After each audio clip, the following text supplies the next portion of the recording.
오늘 말씀은 정말 살떨리게 준비했습니다. 제가 이렇게 강대상에 올라와서 이렇게 사람들 앞에서 말을 하는 게 떨리거나 긴장되지는 않아요. 그래서 앞에 나와서 이렇게 말씀을 전하는 게 괜찮습니다. 그런데 이번 말씀은 조금 버거웠습니다. 아침에도 화장실을 5번 정도 갔다 온 것 같아요. 계속 아랫배가 살살 아프더라고요. 왜 이렇게 긴장을 하면서 준비를 했냐면요. 아주 간단한 단어인데 저희가 이렇게 깊이 생각해 본 적이 있나? 였습니다. 왜냐하면 오늘의 본문은 바리새인, 다시 말해서 하나님을 정말 사랑해서 내가 하나님 말씀대로 구별되어 살겠다라고 얘기한 한 사람이 등장합니다. 바로 바리새 지도자 중에 한 사람 니고데모입니다. 그런데 이 니고데모를 설명하는 데 있어서 1절부터 15절까지 제가 잘라서 오늘 말씀을 전하게 될 건데, 니고데모가 예수님과 나눈 이 대화가 우리가 생각하는 그 대화가 맞나? 여러분들 한번 생각해 보셔야 할 겁니다. 거듭남이란 단어를 우리는 굉장히 많이 들었습니다. 또 조금 더 고급진 단어로 얘기하자면 중생이라고 성결교단에서는 이야기합니다. 그런데 이 바리새인으로서의 이 니고데모라는 사람에 대해서 알고 거듭남에 대해서 알아야 예수님께서 내가 예수 믿고 천국 간다는 게 무슨 말인지 이해할 수 있을 텐데, 그게 아니라 단순히 내가 읽고 나는 거듭나면 되는구나, 그냥 입으로 고백하면 되는구나 라고 생각하시면 이번 본문이 굉장히 어렵게 느껴지실 겁니다. 마음속에 부딪힘이 있을 줄도 모른다고 생각합니다. 그래서 정말 많이 준비했습니다. 뒤에서도 울먹이면서 하나님께 기도했습니다. 살려주세요.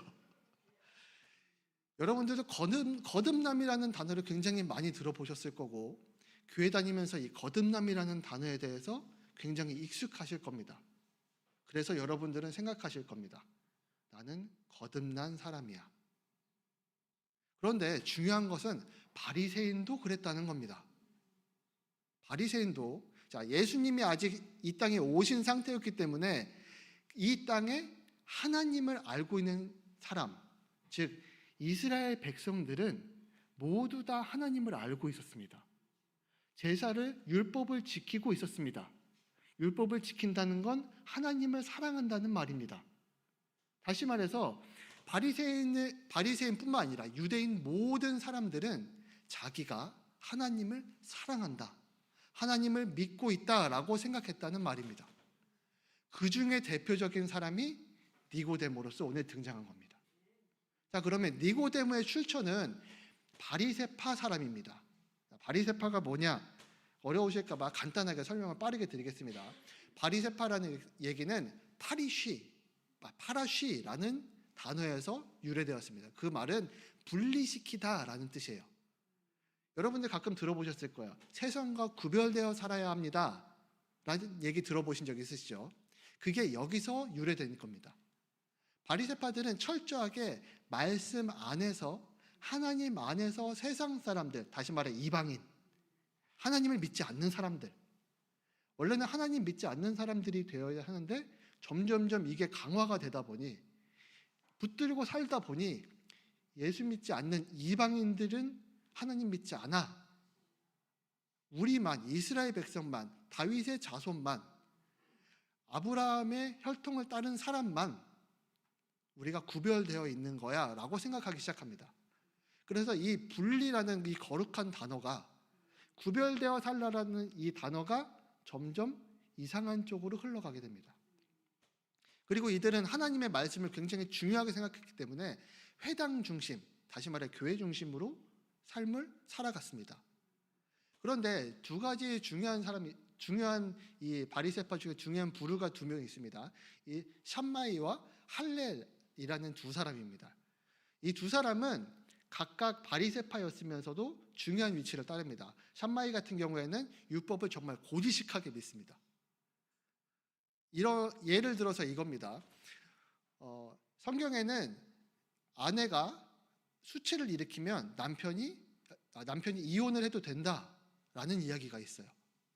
샴마이 같은 경우에는 아내가 간통을 저지르면 그걸 수치로 생각했습니다. 다른 이유로는 절대로 이혼할 수 없었어요. 그런데 할렐은 좀 다릅니다. 할렐은 아내의 수치, 다시 말해 남편이 기분 나쁘면 아내와 이혼해도 된다라고까지 생각을 합니다. 다시 말해서 이 사람들은 구전으로 내려왔던 이야기까지 다 하나님 말씀의 그 명령으로 생각을 하고 산 겁니다. 그러니 말씀에 대한 그 구절들이 600개가 넘어가는 것이겠죠. 그래서 이들이 생각하기에는 자기들이 믿는 모든 행위들은 순수하게 하나님을 사랑하는 행위이다. 나는 하나님의 선택받은 백성으로서 이렇게 살아가는 것이 하나님의 자녀로서 당연한 삶이다라고 생각을 하고 살합니다. 그런데 우리도 지금 이제 민주주의를 경험하고 있기 때문에, 독재가 아니기 때문에 아내가 다른 남자하고 웃고 떠든다고 해서 저희가 이혼하자고 얘기합니까? 아니죠. 근데 바리새파 사람들의 대다수는 그렇게 생각하며 살았습니다. 근데 이걸 어떻게 보면 하나님 말씀에 온전히 분리되어 사는 사람들이라고 볼 수 있습니다. 그렇죠. 비록 그게 잘못되었을지언정 그게 구별된 삶으로서의 삶이라면 그들은 그들 나름대로 정확한 하나님의 길을 가는 겁니다. 라고 얘기할 수 있겠죠. 하나님의 길을 간다고 얘기하는 건 차마 그렇겠지만 그렇게 말할 수도 있을 겁니다. 예수님이 지금 니고데모와 얘기하는 이 상황은 바리새인 중에 바리새인, 이 바리새인의 지도자 중에 한 사람 니고데모와 대화하는 겁니다. 이런 생각을 가지고 있는 니고데모와 대화를 한다는 거예요. 그러면 이 바리새파 사람들 중에 성경에서 나와 있는 대표적인 사람 세 사람을 들면 이렇게 세 사람이 나옵니다. 니고데모, 가말리엘, 바울, 이렇게 세 사람을 들 수가 있습니다. 니고데모는 여러분도 아시겠지만 유대인 지도자로서 이번 성경에 나옵니다. 그리고 이 니고데모는 나중에 예수님이 그 바리새인들과 사두개인들한테 잡혀가지고 신문을 당하실 때 예수님을 변호하는 사람에 속합니다. 예수님을 믿는 사람에 속하게 됩니다. 그런데 오늘 대화는 예수님 믿기 이전에 예수님과 니고데모의 대화인 것입니다.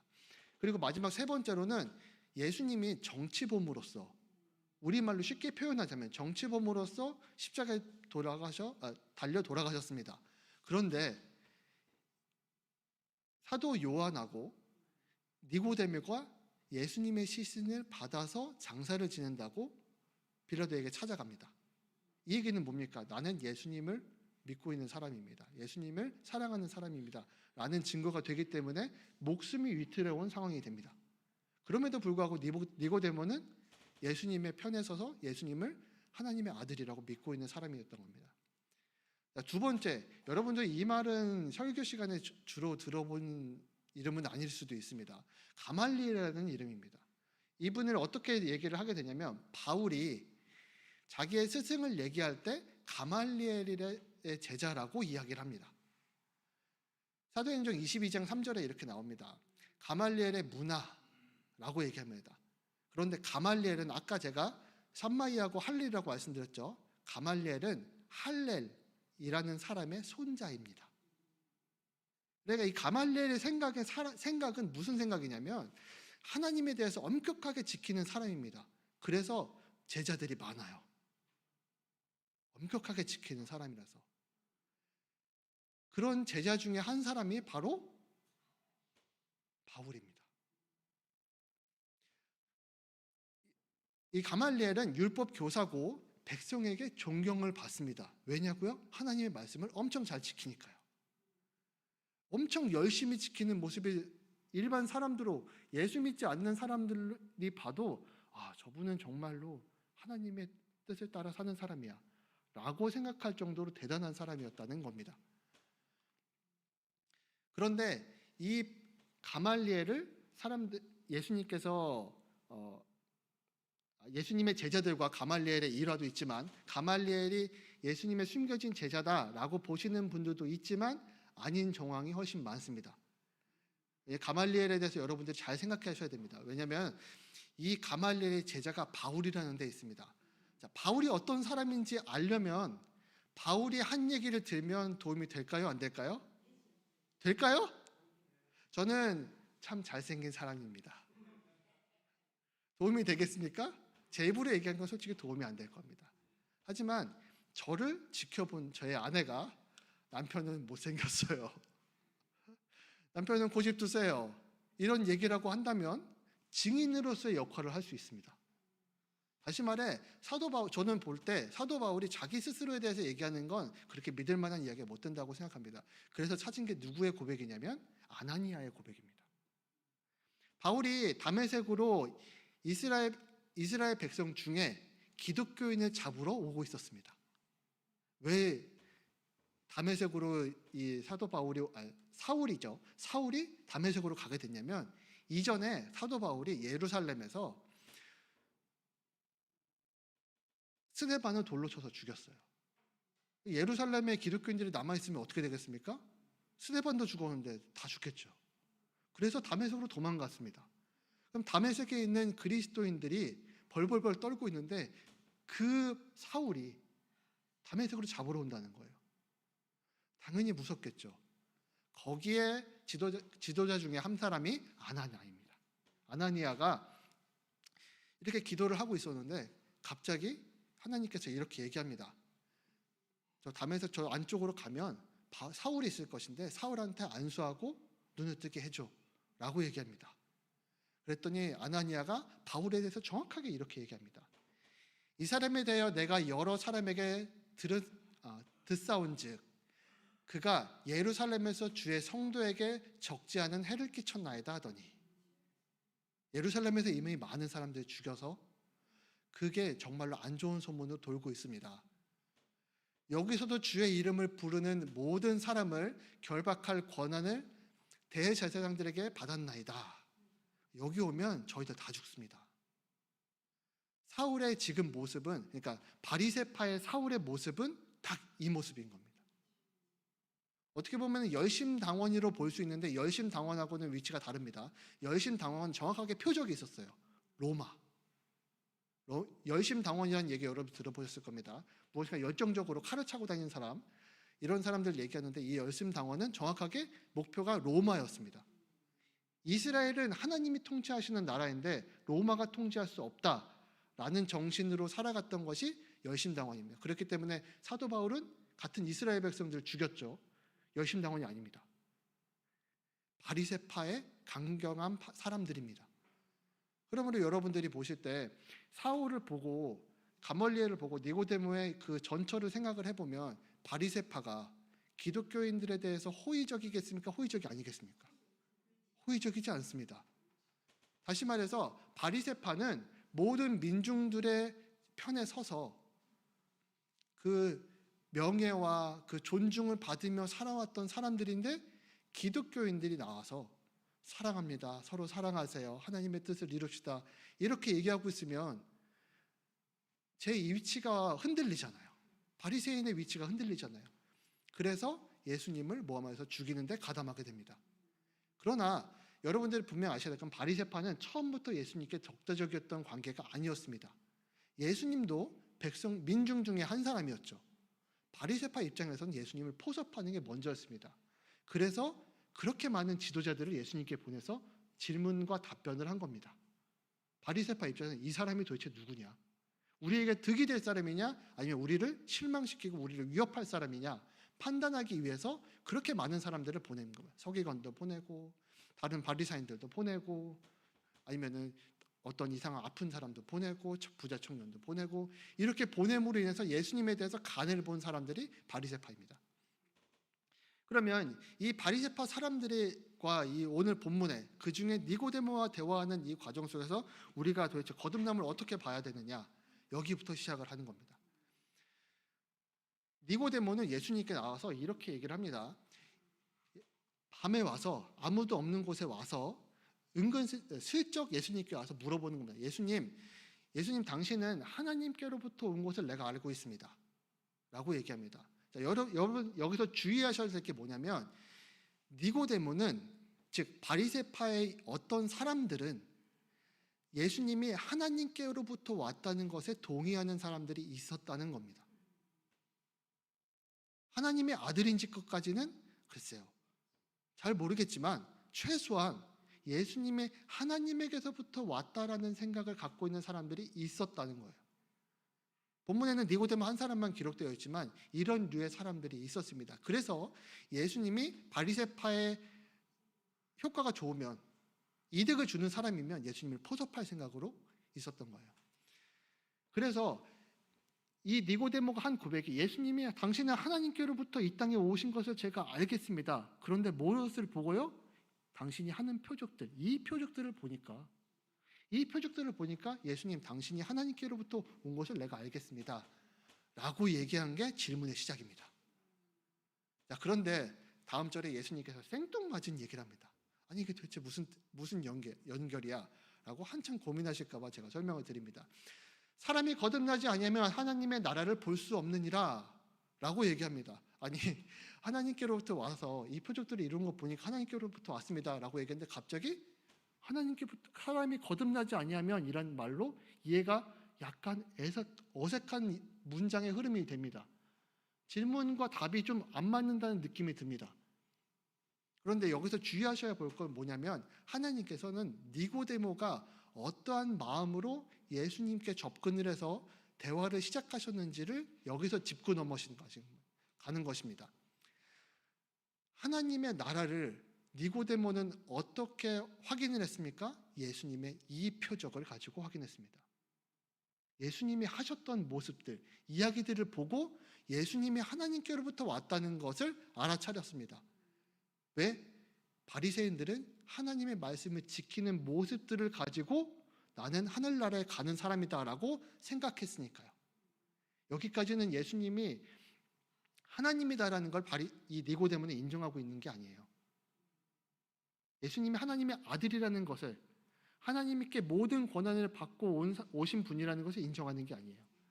이 표적을 보니까, 당신이 하는 것을 보니까 내가 그렇게 알고 있습니다. 그런데 예수님께서 말씀하시는 건, 너가 그렇게 얘기하는데 하나님의 나라에 대해서 알려면, 하나님의 나라를 보는 것이라고 표현했지만 원하는 체험하다라는 뜻도 있습니다. 하나님의 나라를 체험했다라고 하려면 거듭나야 돼 라고 얘기하시는 거예요. 니고데모의 입장에서는 거듭남이라는 선택지는 아예 생각조차 한 적이 없습니다. 나는 율법을 지키고 하나님의 말씀을 지키고 내가 주일 성수 잘하고 헌금 잘하고 내가 사람들에게 상냥하게 대하고 있으면 그 모습만으로도 하나님께서 나를 하늘나라에 들려보내 주실 거야 라고 생각하며 살았으니까요. 그런데 예수님께서 갑자기 사람은 거듭나야지 천국 가, 거듭나야지 하나님의 나라에 들어가 라고 얘기하는 겁니다. 니고데모가 얼마나 당황스러웠겠습니까? 네, 얼마나 당황스러웠겠어요. 다시 말해서 니고데모가 이야기한 것은 자신이 보고 있는 예수님의 모습을 보고 예수님의 여러 가지 사역들을 보고 하나님을 봤다고 이야기합니다. 나도 그런 식으로 세상을 바라보고 있고 나도 그렇게 삶을 살아가고 있으니까요. 경험보다, 내가 실제로 겪은 것보다 내가 보고 있는 것이 더 중요하다고 생각을 했습니다. 다른 사람들에게 보여지는 것이 중요하다고 생각을 했습니다. 그래서 그렇게 삶을 살아가고 있는데 예수님께서 갑자기 거듭남이라는 단어에 대해서 이야기하십니다. 당연히 이해할 수가 없죠. 난 거듭남에 대해서 다시 여태까지 생각해 본 적이 없으니까요. 그래서 니고데모가 예수님께 이렇게 얘기합니다. 아니, 사람이 늙으면 어떻게 다시 태어납니까? 두 번째 어머니 뱃속으로 들어가야 됩니까? 이런 단순한 질문을 합니다. 그런데 여기서 볼 수 있는 건 무엇이냐면, 저는 그런 생각이 들었어요. 니고데모가 정말로 하나님을 사랑하는 사람이구나. 그냥 단지 권력만 누리려고 하는 것이 아니라 하나님의 나라를 내가 경험한다는 것에 대한 이야기를 들을 때 겸손하게 예수님께 물어볼 수 있는 그런 믿음의 밭을 가지고 있었구나 라고 저는 이해할 수 있었어요. 그런데 예수님께서는 이 일을 영적인 것으로 이해할 수 있다라고 말씀을 하십니다. 3장 5절에 보면 예수께서 대답하시되 진실로 진실로 내게 이르노니 사람이 물과 성령으로 나지 아니하면 하나님 나라에 들어갈 수 없느니라 라고 얘기를 하십니다. 그런데 여기서 물과 성령이라고 얘기하시면서 우리 한글 성경에는 물과 성령 이렇게 두 가지로 물 그리고 성령 이렇게 물과 성령이라고 나눠 있지만 여기에는 한 단어가 빠져 있습니다. 그래서 문장이 이상해집니다. 저희 말로 하면 물 그러니까 성령으로 라는 문장이 됩니다. 원어적인 문장은 그렇게 진행이 됩니다. 그런데 그렇게 말씀하시고 육으로 난 것은 육으로 알아듣고 영으로 난 것은 영으로 알아듣는다라고 얘기를 하시는 거예요. 고린도전서에도 이렇게 말한 겁니다. 영적인 일은 영적인 것으로 분별을 해야 된다라고 얘기합니다. 거듭남의 힌트는 여기 있다라고 니고데모한테 얘기해 준 거예요. 니고데모가 그 말을 듣고 예수님 그 말 들으니까 내가 모든 것을 다 깨달았어요. 알겠어요 라고 했을까요? 안 했습니다. 저도 이거를 처음에는 어떻게 설명해야 될까 고민을 했는데요. 당연히 니고데모도 이해를 못했습니다. 아니 영적인 것과 육적인 것에 대해서 갑자기 얘기를 하시니까 니고데모는 그게 도대체 어떻게 그런 일이 일어나요? 어떻게 그런 일이 일어납니까? 라고 했습니다. 그런데 이 물 그리고 성령이라는 단어를 우리가 이해하자면 물이 그 당시에 어떤 것을 의미했는지를 알게 되면 조금 쉬워집니다. 물은 정결 예식에 사용되어졌던 겁니다. 다시 말해서 바리새파 사람인 니고데모에게 있어서는 정결 예식은 무엇보다 중요한 겁니다. 하루에 5번, 6번도 목욕한다니까요. 죄를 씻어낸다는 그 정결 예식을 5번, 6번 목욕할 정도로 이들은 정말로 순수하게 하나님을 자신의 구주로 나를 하나님의 백성으로 생각하며 살았던 사람들입니다. 그런데 베드로가 이렇게 얘기합니다. 사도행전 2장 38절 우리 함께 읽어보도록 하실까요? 시작.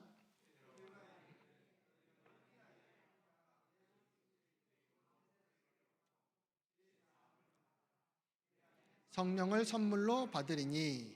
아멘.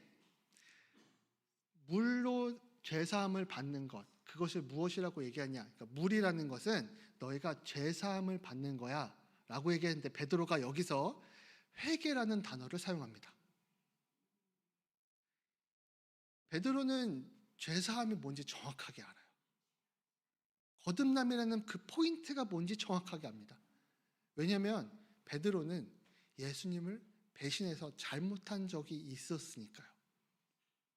예수님이 저기서 신문 받고 있을 때 누군가한테 따귀를 맞고 있을 때 예수님과 내가 눈이 마주쳤는데 나는 돌아섰거든요. 한 번 얘기하는 게 아니라 3번 얘기했거든요. 그래서 내가 잘못했습니다. 내가 부족한 사람입니다 라고 회개하는 것, 다시 말해 물로써 죄를 씻어내기는 이 행위가 뭔지 정확하게 알았기 때문에 회개라는 단어를 사용하게 됩니다.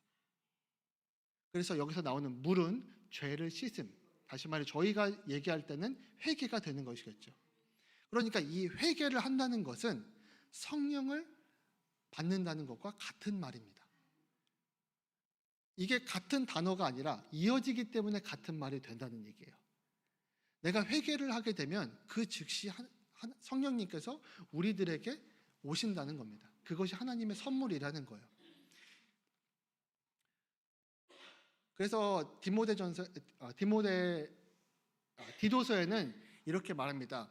중생의 씻음과 성령의 새롭게 하심으로 하셨나니. 그러니까 죄사함, 내가 죄를 깨끗게 씻었고 내가 다시 태어났어. 죄를 깨끗하게 씻겼기 때문에 내가 다시 태어난 사람이 되었던 것을 중생의 씻음과 성령의 새롭게 하심으로 내가 다시 태어났다는 거예요. 이것이 바로 거듭남이라는 겁니다. 그런데 우리는 지금 이렇게 신약 성경 전체를 보고 있기 때문에 거듭남이라는 것을 이렇게 차근차근 이해를 할 수 있었겠지만 문제는 니고데모입니다. 니고데모는 여기서부터 이해가 안 되는 거예요. 육신의 일과 영의 일은 도대체 뭐예요? 육신의 일과 영의 일을 모르는데 예수님께서는 이렇게 얘기하시는 거예요. 너는 지금 육신의 일을 가지고 나를 하나님께서부터 왔다라고 이야기하고 있지만 거듭나지 않으면 하나님의 나라를 알 수 없고 체험할 수 없어. 그것은 거듭남은 영적인 일에 속해라고 얘기하시는 거예요. 다시 말해서 육적인 일과 영적인 일은 같지 않습니다. 그러면 우리가 주일 성수 열심히 한다고 하늘나라 가는 건 아니겠죠. 그런데 주일 성수 열심히 안 하면 그것도 하늘나라의 나라에 가는 게 아닐 겁니다. 다시 말해서 이 육신의 삶, 니고데모가 중요하게 생각했던 이 육신의 삶은 표면적으로 구하는 삶, 표적을 구하는 삶을 바로 육신의 삶이라고 이야기합니다. 내가 무엇인가 좀 더 나은 삶을 살고 싶고, 내가 하나님의 나라에 있어서 정말로 구원의 확신을 갖고 삶을 살아간다고 하더라도 이 구원의 확신이 내가 정확하게 무엇인지, 내가 거듭남이 정확하게 무엇인지 알지 못하면, 이것이 영적인 문제에 있다라는 것을 내가 알지 못하면, 내가 주의 성수 여전히 하고 11조 드리고 교회 다니는 것, 내가 예수님 믿는 사람이라는 그 알량한 자존심이 내가 천국에 간다는 생각을 하게 된다는 겁니다. 그러면 여러분들이 거듭남이라는 것에 대해서 반드시 아셔야 됩니다. 거듭남을 모르면 입으로 시내어 구원에 이르는 것만 알아요. 내가 교회 다녀서 천국 간다는 것만 알아요. 그 깊은 곳에 있는 하나님의 뜻을 알지 못합니다. 그래서 우리가 이 거듭남에 대한 진실을 깨달아야 되는데, 이것은 요한복음 3장 10절에 이렇게 이야기합니다. 예수님이 니고데모한테 이렇게 얘기합니다. 니고데모가 얘기해요. 아니 그게 도대체 어떻게 그런 일이 일어날 수 있어요? 예수님, 아니 거듭남이란 육적인 일과 영적인 일, 거기까지 그래, 그렇다고 하겠어요. 그런데 어떻게 그런 일이 일어날 수가 있죠? 니고데모는 한 번도 경험해 본 적이 없습니다. 영적인 일과 육적인 일이 나뉘어져 있다라는 이야기를. 그래서 니고데모는 예수님께 어떻게 그런 일이 일어날 수 있습니까? 라고 얘기했는데, 예수님께서 여기서 더 깊이 니고데모에게 이야기하시는 겁니다. 너가 이스라엘의 선생으로서, 너가 하나님을 경험했다라고 많은 사람들에게 존중을 받는 사람으로서, 하나님 나라를 본 사람, 하나님 나라의 백성이라고 얘기하는 사람으로서 너가 어떻게 그것을 모를 수가 있겠느냐라고 얘기하는 겁니다. 니고데모는 이 말을 듣고 더 심각해졌습니다. 아, 내가 중요한 것을 모르고 있었구나. 내가 육신으로서 여러 삶을 살아가는 것, 내가 교회에서 하는 이 모든 신앙생활이라는 것이 내 구원을 확인시켜주는 것이 아니구나 라는 것을 예수님께서 이야기해 주시는 거예요. 예수님께서는 니고데모, 너가 구별된 사람이라고 말하는데, 구별된 사람이 교회 다니는 사람으로서 하나님을 따른다고 다른 사람들과 열심히 신앙생활 하는 것이 구별되는 사람이 아니야 라고 얘기하는 것을 여기서 다시 한번 짚어주고 계신 겁니다. 요한복음 3장 11절에도 그래서 이렇게 예수님께서 이야기합니다. 내가 진실로 진실로 내게 이르노니 우리는 아는 것을 말하고 본 것을 증언하노라. 그러나 너희가 우리의 증언을 받지 아니하는도다. 이렇게 얘기하십니다. 왜 이렇게 얘기하시냐면, 니고데모는 예수님께서 하나님께로부터 온 사람이라는 것을 2절에 벌써 얘기했죠. 그런데 예수님과 예수님의 제자들은 아는 것과 본 것을 이야기했습니다. 그런데 하나님께로부터 왔다라는 얘기는 하나님을 경험한 사람들의 이야기를 사람들이 이야기하는 거라고 이해해야 하는데, 니고데모가 속해 있는 바리새파 사람들은 어떻습니까? 우리의 증언을 받지 아니하는도다. 하나님께로부터 왔다는 걸 알고 있지만 내가 그 말은 못 듣겠다는 거예요. 동의하지 않겠다는 겁니다. 여러분들 마음속, 저는 이런 마음이 옛날에 있었을지도 모르겠습니다.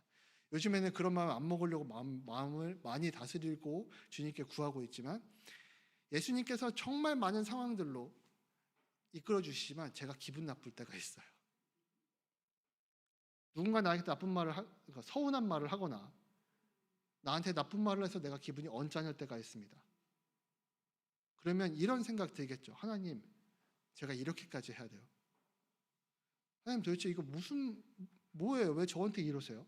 나에게 이렇게 힘든 상황을 겪게 하세요? 왜 이렇게 고통스러운 것을 겪게 하세요? 라고 질문하는 사람이 당연히 있을 겁니다. 저도 때때로 이런 생각 들어요. 그런데 그것은 무엇이냐? 다시 말씀드립니다. 그것은 표적을 구하는 사람들의 증거를 하나님께 따지는 겁니다. 다시 말해서 예수님을 믿고 거듭났다는 사람은 그것을 믿고 따른다는 게 아니에요.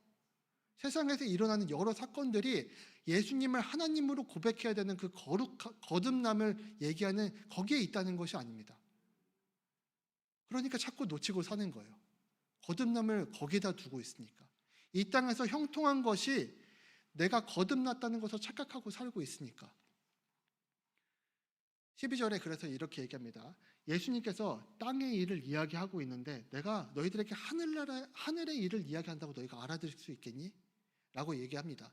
여기서 땅의 일과 하늘의 일이라고 얘기를 하는데 제가 간단하게 얘기하면 골로새서 3장에 보면은 땅의 일과 하늘에 대한 이야기가 쭉 나옵니다. 땅에 있는 여러 가지 일들은 대부분 인간의 욕망에서 시작이 됩니다. 그러나 하나님의 일들은 하나님의 선한 일들로 많이 충만하고 서로 사람들이 화목하고 행복하여질 수 있는 것들로 가득합니다. 이 당시에 예수님과 예수님의 제자들은 사람들에게 이렇게 이야기했습니다. 여러분들 죄를 회개하시고 하나님을 사랑하세요. 형제를 사랑하세요. 많은 사람들에게 예수님의 선을 베푸시고 많은 사람들을 사랑하십시오. 이 얘기를 끊임없이 했습니다.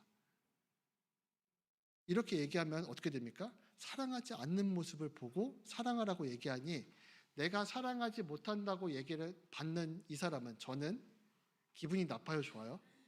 나쁩니다. 가장 기분이 나쁜 사람들은 바리새파 사람들입니다.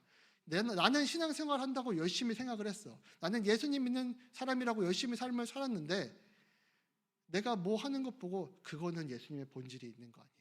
예수님의 사랑이 거기 있는 게 아니잖아요. 예수님을 사랑하세요. 예수님을 사랑하세요. 라고 얘기하면 저 같아도 기분 나쁠 겁니다. 그런데 예수님과 예수님의 제자들은 땅의 일을 가지고 그렇게 얘기하고 있는데도 받아들이지 않고 있는데 어떻게 하나님 나라의 그 선하시고 기뻐하시는 그 영광의 삶을 이야기했을 때 너희가 이해할 수 있겠느냐라고 얘기하는 겁니다. 지금 있던 것이 옳지 않다는 것을 얘기하는데도 그것도 못 알아듣는데 어떻게 하나님의 그 영광에 대한 이야기를 했을 때 너가 그것을 알아들을 수가 있겠느냐라고 얘기하시는 겁니다. 그래서 우리는 믿는 자가 되어야 한다고 말합니다. 14절 15절에 보면 이렇게 말합니다. 모세가 광야에서 뱀을 든 것 같이 인자도 들려야 하리니 이는 그를 믿는 자마다 영생을 얻게 하려 하십니다. 라고 얘기합니다. 최대한 빨리 오려고 했는데 시간이 부족해서 제가 빠르게 설명드리겠습니다. 여기서 모세가 그 뱀을 들었던 이 이야기들은 이스라엘 백성들이 출애굽을 해서 모세하고 하나님께 불평불만을 합니다. 저희들 여기 이렇게 광야까지 와서 죽게 만드실 거예요? 이 만나도 메추리도 다 질려서 먹기 싫어요. 라고 얘기합니다. 그래서 하나님께서는 구약이니까 불뱀을 싹 보내가지고 다 죽게 만듭니다. 다 사람들이 죽게 생기자 사람들이 다시 모세에게 와서 내가 하나님과 모세 당신을 욕보였다라고 회개합니다. 그래서 하나님께서 모세에게 놋뱀을 만들어서 높이 들면 그거를 본 사람들을 살려주겠다라고 얘기해서 이스라엘 백성들이 살림을 받게 됩니다. 여기서 이 뱀은 두 가지의 의미가 지닙니다. 하나님은 하나님의 심판 그리고 하나님의 구원입니다. 두 가지 의미를 다 지니는데 여기서 예수님께서 이것을 가지고 이야기하시는 겁니다. 예수님께서도 많은 사람들의 죄로 인하여서 이 땅의 모든 죄가 사망으로 가득하여 있고 많은 사람들이 죄를 짓고 있었는데 그 사람들을 대신하여서 예수님께서 십자가에 올라가십니다. 여기서도 예수님의 두 가지 의미를 지닙니다. 예수님을 믿는 사람들에게는 믿는 사람들에게는 구원이 임할 것이고 믿지 않는 사람들에게는 심판이 이른다라는 얘기입니다. 그래서 모세의 뱀과 예수님의 십자가에 들려 올라가시는 것을 비교해서 이야기하십니다. 그런데 이 많은 것들을 거듭남에서 가장 중요한 것은 이제 마지막 절 15절에 나오는 겁니다.